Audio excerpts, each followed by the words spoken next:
It is just practically impossible. It is practically impossible to be a perfect parent. We all know that, but we also know that we all make mistakes, and unfortunately there is no undo button in the real world. But we can be better parents by not repeating those mistakes. So we brought on board this morning parenting coach and counselor Pam Dyson. She's here to talk about the top 3 parenting mistakes and what we can do to fix them. Pam, good morning to you. Good morning. My first question would be only 3, really? Only 3. It was hard to come up with only 3. I bet it was, but you tell me that these are the 3 that you hear most often in your professional life. They are.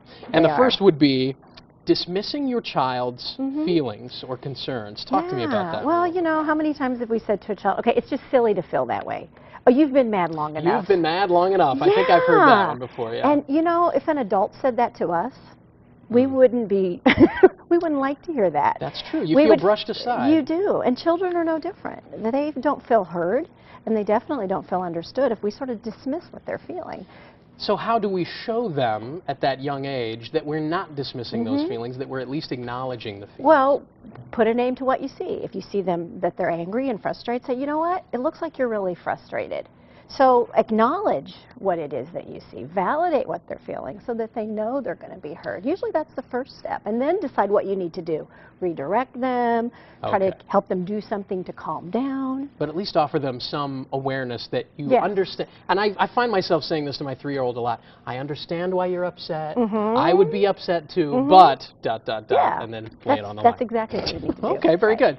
Then, as we get into the consequences phase of this, because if they do something wrong, there needs to be some consequence to be paid. Sure. But we have a tendency to maybe not completely follow through on those consequences. That happens a lot because sometimes we don't have those consequences planned out ahead of time.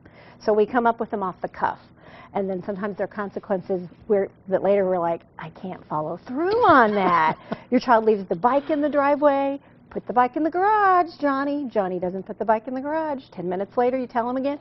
Still no response. The 3rd time, you've had it, you're frustrated. If you don't put your bike in the garage, I'm throwing it in the trash. Yeah, I've heard that one once too. Well, if you're really going to throw it in the trash, it's probably a good consequence. But most parents are probably not going to throw it in the trash. And the child becomes aware of that. Sure. They're like, Mom and Dad aren't going to throw this bike in the trash. I'll leave it in the driveway. Right. So the bike lays in the driveway. So a better alternative consequence would be if you don't put your bike in the garage, you're not going to ride it for a week.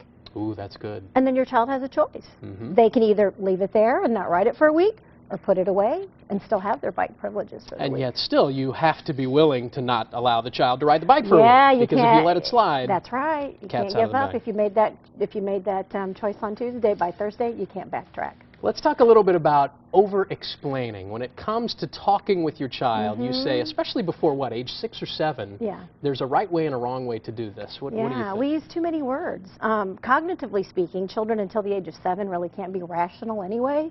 So if you have young children and you're using too many words, they're not going to get it. It's just going to go boom right over their head. And so we over-explain things, thinking, if our child can just understand what it is I want them to do, we're going to be in a good spot here. Wouldn't that be nice? Wouldn't it be nice? But it doesn't always happen that way. So we need to learn to use less words, stick to the subject, you know, state what needs to be stated, and then move on. And you can't really, you know, there's a time to talk to them as a friend, but you're not talking to them when they're 3 or 4 the way you're talking to your spouse or to a friend on the phone, obviously.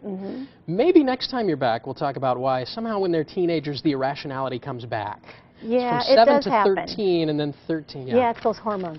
That's what it is. I think that's it. Thank you very much, Pam. We have put a link to Pam's website on our website, greatdaystlouis.com. Good stuff. Thanks, Carol. Oh, I love it. She's telling a talk show host not to talk too much to their kids. I'll try. Save it for work, Carol. I will.